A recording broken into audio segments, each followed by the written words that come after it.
Listo, listo. Ya estamos Gracias. grabando. Listo, listo. Bueno, dame te comparto pantalla por acá. No sé si alcanzaste a ver el que, el documento que te envié. Bueno, es un manualcito No, pequeño ju- que yo he justamente creado. ahora lo estaba mirando, pero no alcancé de leerlo todo. Listo, listo, no pasa nada. Bueno, mira, te comento. El primer bloque que nosotros vamos a tener esta semana va a ser un bloque súper teórico, pero así literalmente el bloque del libro completo. Que bueno, es la parte un poquito medio aburrido porque son bastantes conceptos y mucha cuestión, pero que son importantes porque necesito que sepas toda la base realmente de qué está hecho el mercado. Y ahí, una vez pasada la parte teórica, ya vamos a comenzar a ver cuáles son las plataformas que nosotros manejamos acá dentro de trading como tal, dónde se grafica, dónde se ponen las operaciones, dónde podemos auditar las cuentas, toda esa parte de ahí. Pero vamos a empezar esta desde hoy, así desde lo más básico.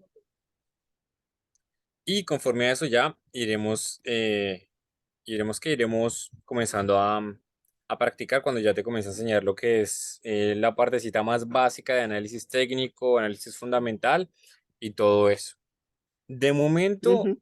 hoy me quiero enfocar mucho en lo que es la parte de qué es Forex y algunos conceptos básicos que tenemos acá dentro de este manual. Espero continuar hasta acá la parte de los pips, que los pips a veces se complican un poquito, o me ha pasado eh, con Sí, pupilos se complica. anteriores que se me confunden un poco con el tema de los pips, que no es difícil, la verdad es más tema de práctica, pero al inicio puede parecer que les estoy hablando en mandarín, pero Mucha no pasa nada. información al inicio. Exacto. Sí, sí, sí. Entonces, mira, el mercado de Forex como tal, que es en el que nosotros no nos vamos a enfocar, es básicamente la abreviatura de Foreign Exchange, que es básicamente el mercado de divisas. Este mercado de acá se puede decir que es descentralizado. ¿Por qué te digo que se puede decir que es descentralizado? Porque a pesar de que no hay una persona como tal o una empresa como tal que lo maneje, sí hay actores que son los más grandes, que son los que realmente mueven el mercado. Entonces, es descentralizado viéndolo desde el punto de vista que no es solo una empresa o una persona que lo maneja de cierta manera la liquidez, pero también tiene dentro del conglomerado general de actores, sí tiene un muy alto porcentaje de la liquidez que se maneja dentro que la otorgan los bancos centrales de los países, especialmente lo que es la Reserva Federal en los Estados Unidos, el Banco Central Europeo, el Banco de Inglaterra y bueno, entidades así que ya son muy grandes y que tienen muchísimo dinero fuera pues de los bancos tradicionales, llámese Morgan Stanley y otros más, pero ahí comenzamos a tener como que cierta división. En este mercado básicamente lo que se hace es comprar y vender divisas que se comercian a lo largo del mundo. De todas las divisas tú vas a encontrar desde las más básicas, lo que es el dólar, el euro, que la libra esterlina, em, el dólar canadiense, el dólar neozelandés, el australiano, un montón de divisas, o sea, prácticamente todas las divisas de los países, digamos que más industrializados, están sí o sí acá en tema de Forex y ya de algunas economías emergentes, como lo es, por ejemplo, la lira turca, el peso mexicano, el real brasileño, el rublo ruso, así, monedas de países emergentes, digamos que acá tú no vas a encontrar no sé, el dólar contra una moneda de un país chiquitito de África que solo tienen esa moneda de ellos. Eso no va a pasar. Normalmente son de Ujú. divisas de países los más grandototes y algunas economías emergentes, ¿vale? Y básicamente en este ¿Qué son mercado, economía emergente? sí, o sea, países que son, se puede decir, de segundo o tercer mundo, por así decirlo. Ajá, O sea, países que vale. tienen nivel medio alto Más de bajo. ingresos. Ajá. Ajá. O sea, ahí te puedo nombrar, por ejemplo, los países de los BRICS, que son básicamente Brasil, Rusia, la India, que manejan la rupia, China y ujú, Sudáfrica, por ejemplo, que son países que no son desarrollados, pero sí tienen una importancia relativa en el mercado, a lo mismo que Turquía. También vas a encontrar, bueno, México, que es un país también que tiene un poder económico considerable y así.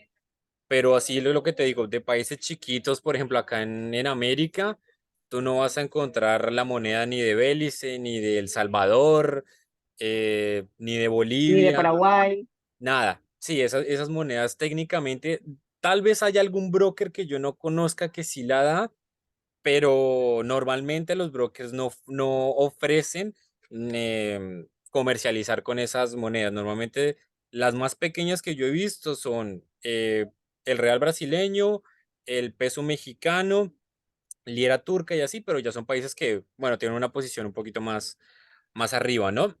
Y digamos que Ujú, en este mercado la gran ventaja es que cualquier persona, literal, cualquier persona en el mundo, puede operar dentro de acá. Las únicas restricciones que puede tener una persona es dependiendo del país en el que viva. Por ejemplo, yéndonos al extremo, una persona de Corea del Norte, evidentemente por tema de ya de gobierno como tal, que son completamente totalitarios, allá les controlan todo. Allá no es que cualquier persona con internet pueda tranquilamente crear una cuenta, fondearla y eso, no. Son normalmente los países, digamos, que tienen apertura al sistema global. Inclusive hay países como China también es un país que regula bastante todo, o sea, que regula pero a nivel interno como que intenta controlar mucho lo que hace la población, pero aún así ellos tienen algunos brokers que son especiales para ellos y así. O sea, tú vas a encontrar un montón de brokers y empresas como tal que se involucran acá dentro del mercado que tienen exclusivamente algún brazo que funciona especial o para la India o para China o para países así por el ujú, estilo. ¿Listo? Pero sí, acá ujú, pueden básicamente invertir cualquier individuo o inclusive cualquier empresa que desee tener una cuenta en algún broker obviamente regulado, lo puede hacer. ¿Vale? Ahora, ujú, las personas como tal que operan dentro de este mercado se les denomina como traders. Trader básicamente será la traducción a comerciante, porque trade como tal significa comerciar. Entonces, trader ujú, simplemente es la persona que realiza esa actividad. Y básicamente la función de un trader es netamente especular posibles movimientos que haga el mercado. Nosotros, ujú, digamos que nosotros los traders pequeñitos con nuestras cuentas de, no sé, de 100, 500 o de $1000, obviamente no vamos a mover absolutamente nada en el mercado. Por eso los bancos grandes son los que generan estos movimientos como tal, porque pues esos manes colocan o inyectan un montón de liquidez que creo que ni todas las personas individuales juntas podríamos utilizar para mover el mercado. sí, Entonces acá exacto. nosotros dentro del mercado lo que hacemos es comprar y vender activos. Pero nosotros, ¿cómo hacemos esas compras y esas ventas? Nosotros, y bueno, te digo, nosotros de la manera que yo opero y en la que a mí me enseñaron, fue siempre a operar como lo operan las grandes instituciones. Porque hay una operativa que de hecho yo te voy a ir a mostrar más adelante cuando ya hagamos análisis técnico, cómo opera un trader que opera de manera retail y cómo lo haría una persona que opera como trader institucional, o sea, como opera en las instituciones, Mm, que es muchísimo más probable que tú tengas éxito operando como operan las instituciones a que tú ganes dinero o al menos que no lo pierdas siendo un trader de retail, porque te vas a dar cuenta más adelante que hay muchísimos errores también en cuanto a la formación que se le dan a algunas personas que se les enseña a operar de una manera que no van a ganar dinero nunca, literalmente. Y ujú, digamos que en este mercado, al igual que en los mercados tradicionales, em, te puedo decir que, digamos que el fin de todo trader como inversionista es básicamente comprar barato y vender caro. Dentro de los gráficos que nosotros vamos a ver, nosotros vamos a encontrar unas partes donde el mercado técnicamente hablando, ya cuando hacemos análisis, nosotros sabemos que el precio cuando llega a cierta zona o a X precio, sabemos que es una buena zona, ya sea para comprar o para vender, o de cierta manera, ya sea para tomar parciales. Digamos que tomar parciales es básicamente cuando tú tienes una operación abierta, ya sea en compra o en venta, y cuando tú llegas a cierta zona del gráfico, tú ya sabes que puede o existe la posibilidad que el mercado se devuelva completamente hasta el punto donde tú entraste. Y tomar parciales es básicamente como cerrar una parte de tu posición para tomar ganancias y sencillamente el resto lo puedes dejar que corra hasta que llegue a su nivel de ganancia o a su nivel de pérdida, ¿vale?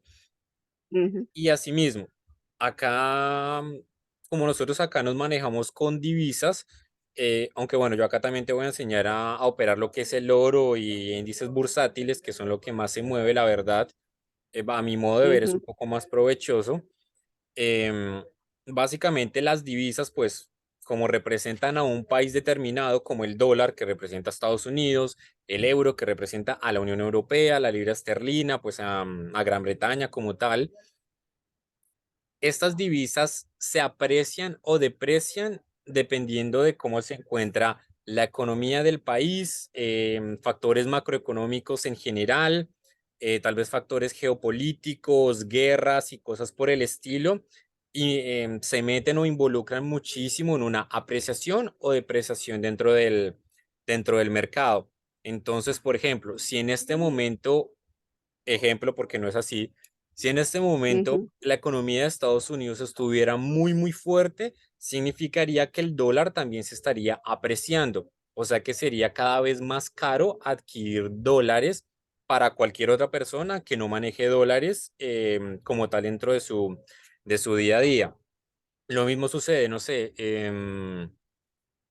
por temas ya de internos, por ejemplo, en Turquía, la lira turca desde hace ya varios meses está depreciándose cada vez más.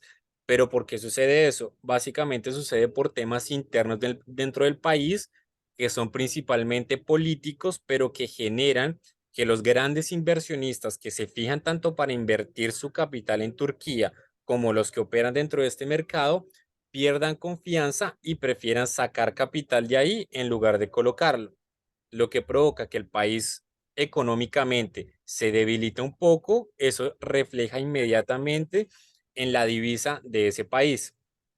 Lo mismo, bueno, acá en Ecuador se maneja el dólar, pero por ejemplo, no sé, en Colombia, que yo soy, de por sí yo soy colombiano, el peso colombiano desde que el dólar comenzó a ganar fuerza, pero únicamente por ser un activo refugio, el peso colombiano cada vez se fue depreciando, depreciando y depreciando.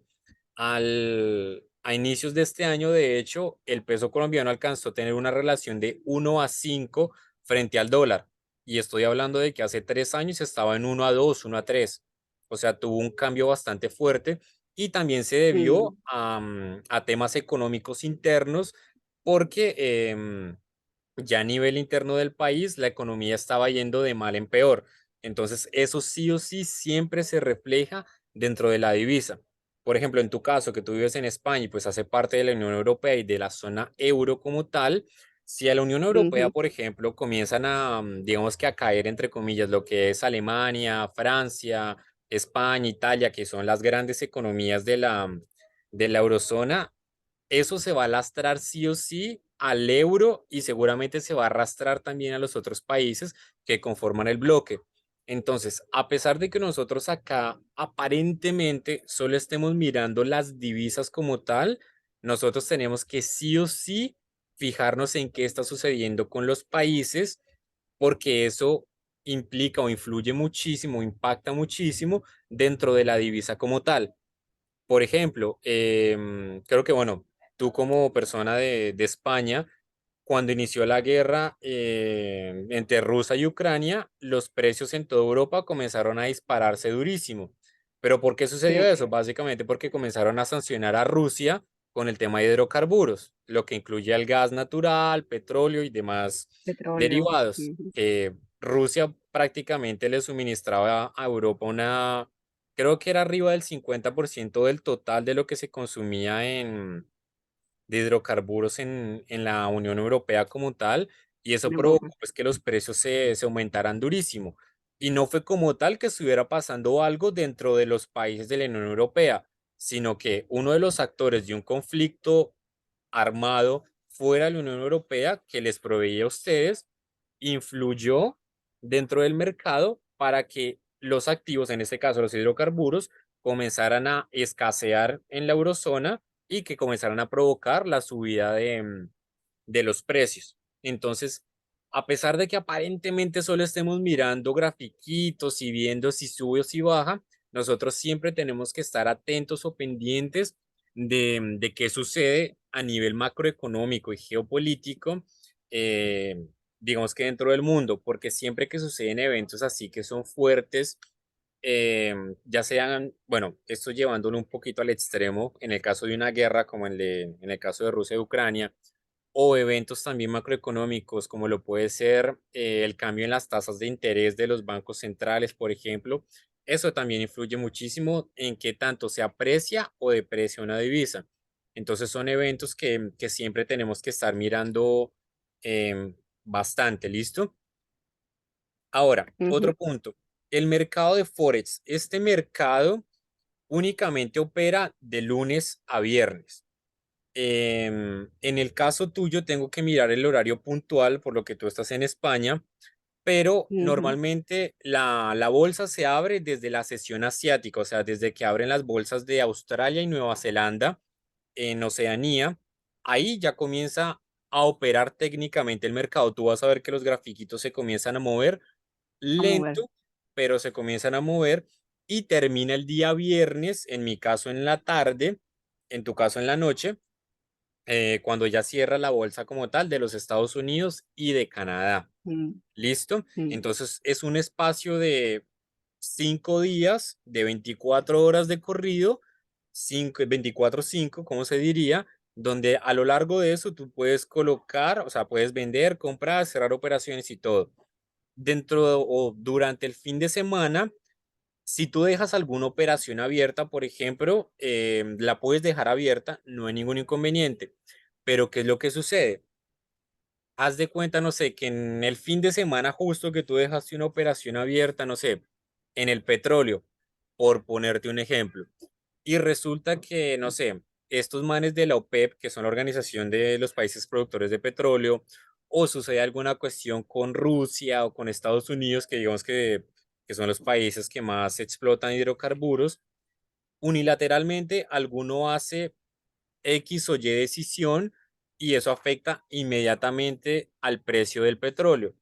El precio del petróleo puede que, no sé, que haya cerrado a $85 el día viernes, pero como sucedió alguna noticia y eso implicó en el precio, resulta que el día lunes, cuando ya se abre la bolsa en Asia, perdón, en Oceanía, el precio ya no está en 85, sino que sube a 87 o a 90. Entonces, ¿qué te quiero decir con eso? A pesar de que el mercado técnicamente esté cerrado el fin de semana, no quiere decir que los precios no se muevan. El mercado se mueve todo el tiempo, aunque el mercado no esté abierto. Entonces, tú vas a encontrar frecuentemente, y eso ya te lo voy a mostrar más adelante en los gráficos, que tú ves que un O activo sea que se... no está abierto para operar, por ejemplo, los fines de semana, pero aunque no esté abierto, ellos siguen en funcionamiento. No es como tal que esté en funcionamiento, lo que pasa es que como todo el mercado global en general es especulativo, o fundamental en este caso, que se mueve en cuanto a noticias, a pesar de que no hayan personas como tal colocando operaciones, el precio en sí sí fluctúa debido a las noticias o a los eventos que puedan ocurrir Ujú, durante el fin de semana. Entonces tú no vas mm, a ver a ninguna persona, digamos que colocando operaciones un domingo porque no se puede, al menos no ya, en el mercado de divisas de Forex. y de materias primas. Pero como te digo, el mercado como tal no es que se quede dormidito y que se quede quieto, sino que noticias, eventos y cosas así pueden generar que cuando se abra el mercado aperture en un precio o más alto o más bajo. ¿Listo? Entonces también hay que ser de cierta manera cuidadoso con eso, especialmente cuando se operan activos como lo que es el oro, la plata, platino y el petróleo también. Son activos que suelen estar, digamos que con sus movimientos muy armónicos o tranquilos, pero cuando ocurre algún tipo de evento o noticia así fuerte, sí se puede pegar unos saltos un poco grandes que pueden afectar bastante la operativa. Que si el movimiento Ujú. durante el fin de semana y abre más alto y tú estabas como, operando en una compra, chéverísimo porque tú vas a empezar el lunes con una ganancia muchísimo mayor. Pero ¿qué Claro. pasa si el mercado se te fue en contra y tú tenías una venta? Te reventó el stop loss y acabaste de perder dinero. Entonces, por eso es un poquito de cuidado, es dejar operaciones abiertas durante el fin de semana. Yo normalmente le digo a los chicos con los que tengo sesiones que es preferible que dejen una operación cerradita el día viernes a que tal vez ocurra alguna cuestión en el mundo y eso afecte el activo en el que estaban operando y que tal vez terminen perdiendo dinero. Porque evidentemente, si Ujú. están en esto es porque quieren generar dinero y no porque quieren perderlo. Efectivamente. Entonces hay Ujú. que tener muchísimo cuidado con eso. Aparte de eso, digamos que en cuanto a horarios operativos que tenemos acá, bueno, en el norte global ustedes tienen un horario de verano y un horario regular, ¿no? Entonces ahí Ujú. también hay que tener en cuenta que tenemos algunos cambios. Si mal no recuerdo, a partir de, creo que es de noviembre que cambia el horario nuevamente. Ahí Sí. el mercado para ustedes abre un poquito antes, no, perdón, un poquito después, y a nosotros también nos implica que el mercado ahorita está abriendo a las 8:30. Cuando cambien el horario, va a ser a las 9:30 de la mañana, horario de nosotros. En el caso Ujú. tuyo, sería un horario de España, pasaría de las 15:30 a las 17:30. O sea, si fuera en esa época, aquí estaríamos cerquita para que abriera el mercado, por ejemplo. Que eso Ujú. sucede pues cuando sea este horario. Ahora, posterior a eso, bueno, el volumen como tal que se mueve dentro del mercado es un volumen muy, muy grande, porque acá no estamos hablando de millones ni millones, sino estamos hablando ya de trillones de dólares diarios. O sea, este es un mercado en el que se maneja una liquidez demasiado, demasiado alta y por eso es que los grandes inversionistas también suelen estar operando dentro de este mercado, porque saben que hay demasiado, demasiado dinero, demasiada liquidez adentro. Por eso siempre tenemos buenas oportunidades tanto de movimiento como oportunidades de inversión que podemos aprovechar en nuestro día a día. ¿Vale? Ujú. Entonces, esa es como la parte más introductoria dentro del tema de Forex. ¿Listo? ¿Tienes alguna duda, alguna Ujú. pregunta hasta ahí? No, por el momento voy bien. Listo, chéverísimo. Igual, si tienes alguna duda o lo que sea, me cortas de una para explicar. Mm. ¿Listo? Vale, vale. Ahora, pasando, ahora sí, a conceptos básicos como tal. El concepto más básico, bueno, ¿qué es una divisa? Básicamente la divisa no es nada más que la representación de em, de un activo o un valor que comercio que representa a un país. En este caso, cada país o cada bloque, como en el caso de ustedes de la Unión Europea, tiene su propia divisa. En el caso, por ejemplo, de Estados Unidos es el dólar estadounidense. También tenemos Unión Europea, el euro, en Nueva Zelanda, el dólar neozelandés, en Brasil, el real brasileño, o en Colombia, por ejemplo, el peso colombiano. Y pues cada divisa tiene un valor frente a la otra. Acá en Ujú. Forex, tú siempre vas a ver, por ejemplo, acá tenemos el ejemplo del euro contra el dólar. ¿Qué quiere decir eso? Nosotros tenemos acá nuestra divisa base y nuestra divisa en contra. ¿Qué significa este precio? Que ese es un precio anterior, no sé el precio actual que tenga este activo en este momento, ya lo miramos, pero Ujú. básicamente acá lo que nos dice es que un euro equivale a 1.10 dólares por unidad. O sea, un euro equivale a esta cantidad de dólares. Entonces, siempre que tú Ujú. veas estas dos divisas, la divisa de acá es nuestra divisa base y acá es nuestra divisa en contra. Divisa contra. Exacto, Ujú. entonces acá tú vas a ver un montón de divisas. Hay algunas que se llaman las divisas, las major, ¿cómo es que se llama esta cuestión? Bueno, sí, le llaman las major, que yo tengo el nombre por acá. Bueno, los pares principales y los pares menores. Básicamente las divisas grandes de las grandes economías son las que son los pares principales. Estoy hablando netamente de lo que es dólar, euro, libra esterlina, yen japonés, el dólar neozelandés y el dólar australiano. Esas son las divisas que componen el paquete, se puede decir el paquete, de las divisas que son las hegemonas, por así decirlo, y a partir de estas ya comenzamos a tener otras adicionales donde comenzamos a tener cruces entre ellas y entre otras divisas. Entonces, acá nosotros, básicamente, como nosotros estamos acá comerciando entre divisas, es como si en el mercado tradicional nosotros estuviéramos, no sé, hace milenios donde comercializábamos, no sé, yo produzco azúcar y resulta que tú produces leche, yo te doy sal de acá y tú me das leche de allá y hacemos el intercambio. Acá es exactamente la misma cuestión. Nosotros compramos algo y vendemos algo de la misma manera. Todos estos volúmenes o esta liquidez que se mueve dentro del mercado, nosotros los tenemos dentro de algunas plataformas, que en este caso la plataforma que se maneja y que tienen todos los brokers en el mundo se llama MetaTrader, que existen dos versiones, el MetaTrader 4 y el 5. Digamos que el 5 es como entre comillas, la versión más actualizada, pero los desarrolladores de MetaTrader no terminan, digamos, de concluir la etapa completa de desarrollo. Entonces tú vas a encontrar algunos errores pequeños, pero los encuentras en el MetaTrader 5.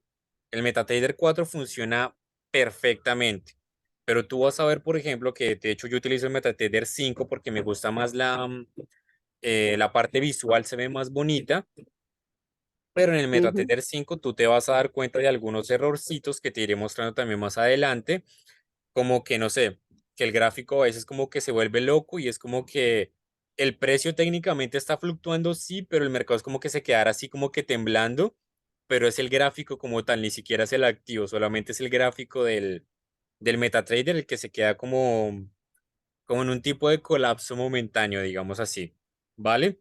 ujú, Entonces acá nosotros todo dentro del mercado lo vamos a ver mediante algo que se llaman las velitas japonesas. Estas velas japonesas no son más que la representación del precio en un gráfico, ¿vale? Que esas velitas, ven, te las muestro por acá. Esta aplicación que estás viendo acá se llama TradingView, que esto te la voy a mostrar más adelante, pero las velas ujú, japonesas son básicamente todas estas velitas de acá, que no me muestran nada más que la evolución del precio, si es que subió o si bajó. ujú, Netamente eso, ¿vale? Y por aquí abajito ya me aparecen lo que serían los pares principales de divisa. Nosotros tenemos unos pares que son como los primarios. Mira, me faltó nombrarte el franco suizo, que ese también es importante. Entonces nosotros tenemos un paquete de pares principales, otros menores y otros que son exóticos. Los pares principales, ¿cuáles son? Son los que envuelven las economías más grandes, o mejor dicho, se podría decir o lo podría resumir que son las economías que se encuentran dentro del G7, que son básicamente pues el dólar, libra esterlina, el euro, el yen japonés, el franco suizo y los dólares de Nueva Zelanda y Australia. Acá se coloca también el dólar canadiense, pero el dólar canadiense como tal no es que genere un nivel de volatilidad alto, pero lo suelen catalogar como em, o dentro, digamos que del paquete de los pares principales de divisas que tenemos por operar, ¿vale? Después de esto, ¿qué tenemos? Los pares menores. Los pares menores, ¿cuáles son? Básicamente todos los que van en cruces dentro de ellos. Lo que sería libra esterlina contra el dólar neozelandés, el euro contra el yen japonés, inclusive el euro contra la libra esterlina. ¿Por qué se le llaman pares menores? Básicamente porque no tienen la misma volatilidad o la misma liquidez que los pares principales. Si tú ves estos pares que tienes acá en un gráfico, tú vas a ver que tranquilamente tienen dentro de una sola jornada un movimiento bastante amplio y asimismo tú vas a ver que estos pares que son o que tienen menor liquidez tienen movimientos un poco más pequeños.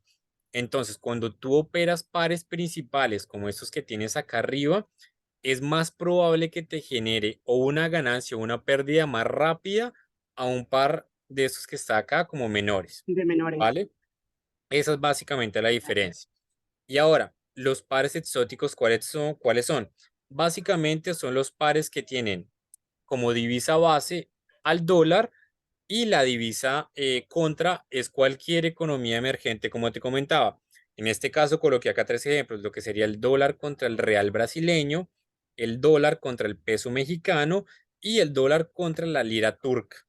Dentro de los pares exóticos hay otro montón, porque también existe la moneda de Hungría, la moneda de Suecia, de Finlandia, como te comentaba, la de Sudáfrica, la de la India. Bueno, hay un reguero de pares exóticos que tú puedes operar.